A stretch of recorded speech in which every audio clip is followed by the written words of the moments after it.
Hey, my name is Ryder. Today we're going to be talking about the decolonization of Kenya.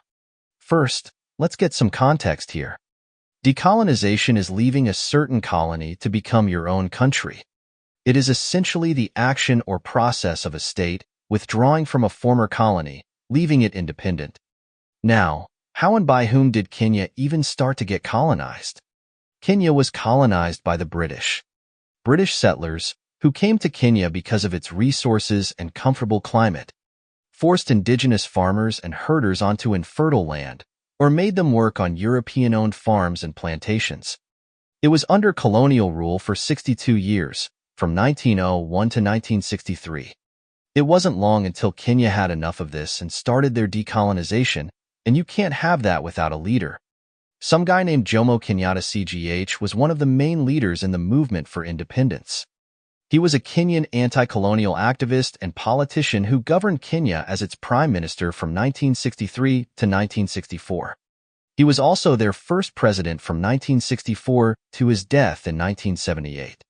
Eventually, someone got smart and said to themselves, "We need a new government." In May 1963, Kenyatta became prime minister under a constitution that gave Kenya self-government. This allowed Kenya to gain independence. Now, if y'all want to talk about violence, this independence movement wrote the book on it. It was excessively violent. Over 10,000 Kenyans were killed. Others were rounded up and tortured.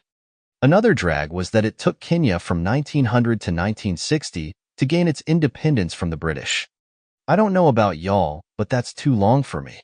Shouting out the people who fought for their independence, there was one main group that fought for Kenya's independence, the KLFA, which stands for Kenyaland and Freedom Army.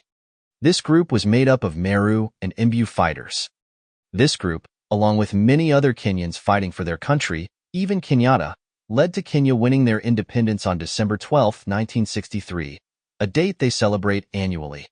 The most interesting part of this whole thing is that after all of the colonizing, fighting, torturing, and killing Kenya dealt with, they are best friends with Britain today. In the present, both countries are each other's closest allies, which doesn't make a whole lot of sense to me. Thank you for tuning in and learning about Kenya's fight for independence from Britain. This information comes from the article, "Kenya Declares Independence from Britain," on History.com.